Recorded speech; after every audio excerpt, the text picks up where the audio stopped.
600 years, England ran on wood. Not gold, wood. A stick of hazel, notched across the grain, a cut as wide as a palm for 1,000 pounds. A thinner one for 100. A notch the width of a swollen barley corn for a single pound. The stick recorded a debt, and then they did the thing that made it work. They split it, lengthwise, straight down through every notch, so the grain itself tore into two halves that would never again match anything but each other. The lender kept the longer piece. They called it the stock. The borrower kept the shorter one, the foil. Here is the whole genius of it. Neither half meant anything alone. You could not add a notch later because a fresh cut would not line up with the grain on the other side. You could not forge it because the only proof of the debt was the matching. To verify what was owed, you did not ask a clerk. You did not consult a ledger held by a man with a stake in the answer. You brought the two halves together and you let the wood testify. The record could be checked by anyone who held the other half. That was the whole point. That was the power. Then we got clever and we replaced the tally with the score. A number held about you, not by you. Computed somewhere you cannot see by a method you are not shown, kept by an office that earns its living from the keeping.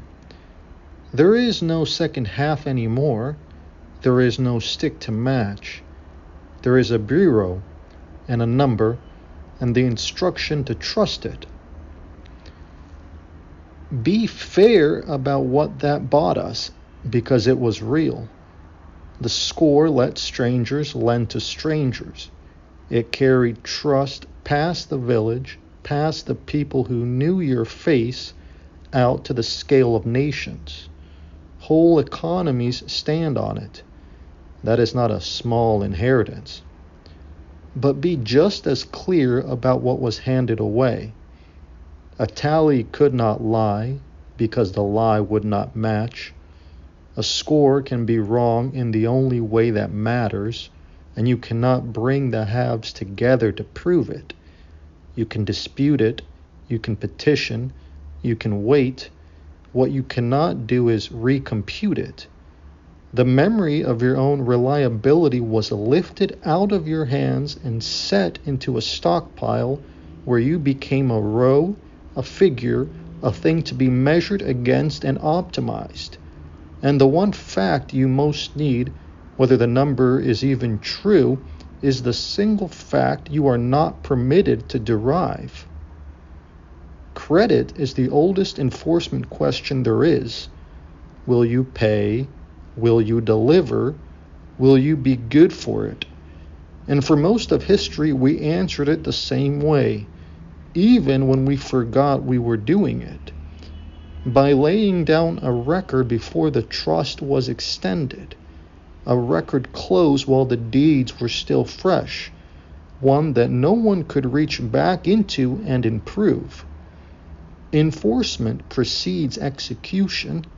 The standing is earned before the loan, in the open, and settled, not asserted in the hour of reckoning by a party you are simply told to trust. And now we are about to do something we have never done before. We are about to extend credit to machines, to agents that borrow and spend and promise in milliseconds that will move faster than any bureau could ever score them. The question comes back, ancient and unchanged. Is this one good for it? You will be offered a number, held about the agent by someone, somewhere, computed in a way you will not be shown. Refuse it, not because the convenience isn't tempting, Refuse it because for a counterparty that moves at machine speed, a number you cannot recompute is not trust. It is a hope with a decimal point. Ask instead for the other half of the stick, a record of what actually settled, every promise kept and every one broken, out in the open, anchored to a clock no one could move, that you can match for yourself.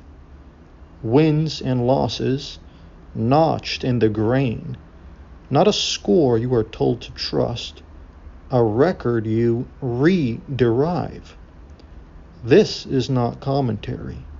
It is category formation.